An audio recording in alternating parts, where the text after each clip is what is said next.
Welcome to Money Matters. My name's Janine Davis, and I will be talking to you today about a personal experience that I've had when implementing and including principles that I've learned along the way. It all started a few months ago when I had a change in job. Basically, it meant that my finances were going to be reduced considerably in taking this role, which I didn't mind because my reasons for going into this job was more about gaining some experience and gaining some more skills. So that was fine. Once I realised that, though, I did understand that I needed to change the way I spent my money and change the way I looked at money. And so I basically started to look at how I spent my money. So I first looked at how I spent money on food 1 month, and realised that I had spent over £500 on food. Now, to my surprise, I had no idea that I even had £500 to spend on food, but I did. And I was shocked, I was disgusted and horrified almost that I had actually spent that much money on food. So with all the information I gathered about the different other areas of how I spent my money, I took the information and went to see an accountant. I sat down with the accountant for a period of time and basically went through my finances with a fine-tooth comb, just looked at how I was doing it over the period of probably about a 6-month period. So it was after seeing the accountant that we had put some things in place and basically just organised how I was going to make the changes and what I was going to do, that I went away and I started to make the changes. It didn't feel nice, especially when I sat down with the accountant. I felt really bad, and I felt, you know, how could I have come to this point? Why was I doing what I was doing? I actually thought I was fine until I realised I had to change my spending and my finances were going to be reduced. So it felt bad, I didn't feel good, but I knew I needed to go forward with it, so I did. Made the changes, contacted my bank, contacted companies that I had been doing business with just to see if I could, get some of the payments reduced and, just things that I could do. So I did all of that. It didn't take that long, but it was not a nice process, but I knew I had to do it. Okay, so once I organised my finances, I then realised that obviously from I had order structured, things started to change rapidly. It was almost like the supernatural just kicked in, because what we have to realize and remember is that God is a God of order. And so without order in our lives and without order within our finances, basically there's no room for God to really work as well as he would like to work in our lives.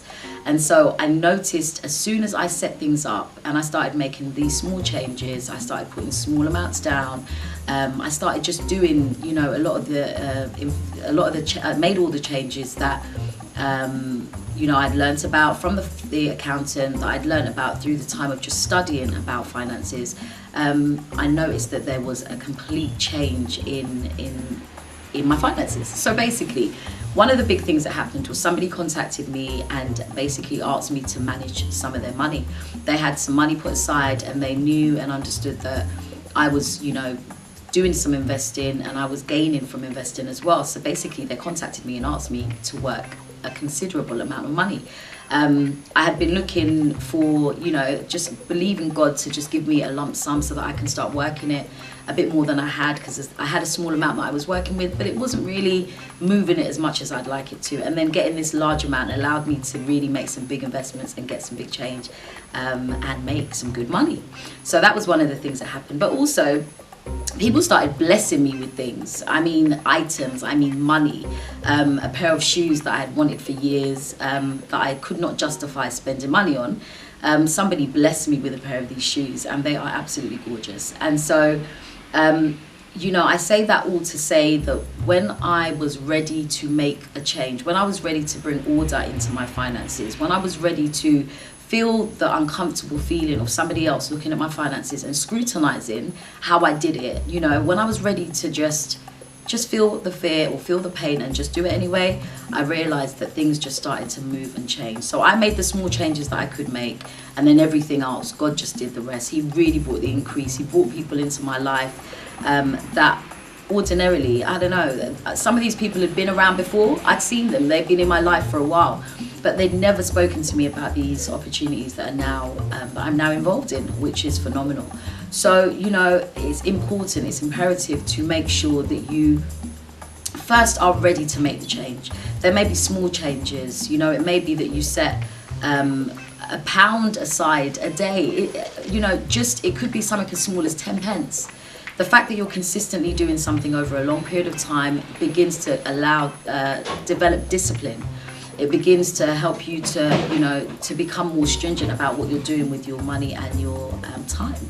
So, don't give up. Don't look at the small change as nothing. A small change is a big deal. It is definitely a big deal. So, key things that happened was my mindset. My mindset had to change about money. I had to look at money slightly differently. I had to recognize that I was no longer a consumer, but I was now an investor. I had to look at it that way. I had to also make sure that I was educating myself and I was reading literature that would benefit me, that would feed me and feed my mind with the right kind of information.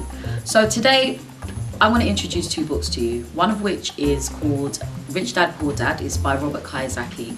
Popular book. He is a popular author. He's out there in the business field. He's also in the property industry. He does so much. And this book will help you to realize the different mindsets that are out there when it comes to money.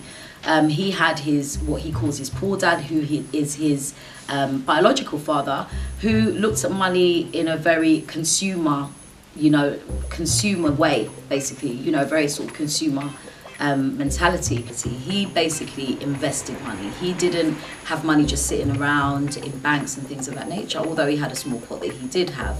But he mainly had a pot set aside that he would use to invest money. And basically it is Robert's journey of how he was able to glean from both fathers and see the different results. And the bigger results came from